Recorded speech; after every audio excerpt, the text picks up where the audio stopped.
স্মৃতিমালা মুখার্জি।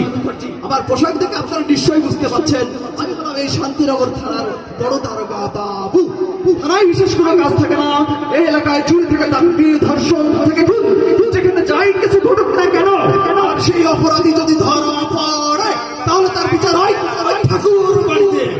বিচার করেন এলাকায় সবাই যাকে রানী মা বলে ডাকে, আর আমি হলাম ওই ঠাকুর বাড়ি বহু পুরনো কাজের লোক। নামটা ঠিক বললাম তো? বাবার বৈশাখের একজন লোকের নাম ধরে ডাকতে তোমার লজ্জা করলো না? কিচ্ছু করার নেই, কিচ্ছু করার নেই, আমি এখন অন ডিউটি। ভারতবর্ষের ইতিহাসের কোন পাতায় লেখা আছে যে অন ডিউটিতে থাকলেই প্রকাশ্য দিবালোকে নিজের জন্মদাতা পিতার নাম ধরে ডাকতে হবে? ও বাবা, ছড়ি ছড়ি ছড়ি, একদম ছড়ি বলবেন না। যে ডিউটি শিক্ষার বিচ্যুতি ঘটায়, যে ডিউটি চেতনার পেটে লেখে লাথি পারে, যে ডিউটি মানবিকতাকে ফাঁসির মঞ্চে ঝোলায়, সে ডিউটি অপি থাকুক আর অনি থাকুক তাতেই জগদীশের কিচ্ছু আসে যায় না। ও বাবা, তুমি কি শুরু করলে বাবা? তা তুমি যাচ্ছিলে কোথায়? ঠাকুর বাড়ি। ঠাকুর বাড়ি? হ্যাঁ, ঠাকুর বাড়ি। যে বাড়ির অন্দর মহলে লুকিয়ে আছে এক জমাট বাঁধা যন্ত্রণা, যে বাড়ির প্রত্যেকটা ইটের কাছে কাছে জমে আছে এক গোপন রহস্য, যে বাড়ির উঠানটা ধোয়া হয় এক কলসি চোখের জল দিয়ে। সাধারণ মানুষ এসব কিছু দেখতে পায় না, আমি সব দেখতে পাই, আমি সব দেখতে পাই।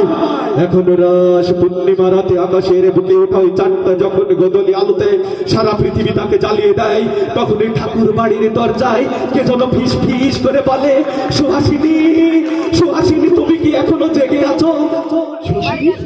সুহাসিনী কে বাবা? খোকা, ও কিছু না খোকা, খোকা, ওই দেখ আমাদের ঠাকুর বাড়ির রানীমা।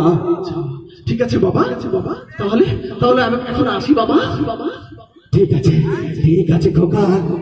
জগদীশ, আমি তোকে জানিয়ে দিচ্ছি, তুই এই শান্তিনগরকে জানিয়ে দে, এই শান্তিনগরে প্রেম নিষিদ্ধ, ভালোবাসা অপরাধ।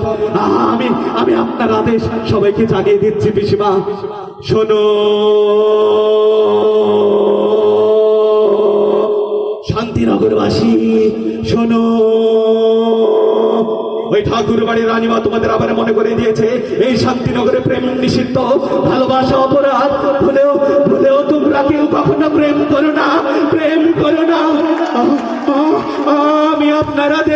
আমি আপনার আদেশ ওদের সবাইকে জানিয়ে দিয়েছি। পিসিমা জানিয়ে দিস। বেশ করেছিস জগদীশ, বেশ করেছিস। আমি নিজের আগুনে জ্বালিয়ে পুড়ে মেরেছি প্রেমকে, চিতাই করেছি ভালোবাসাকে। আমি কাউকে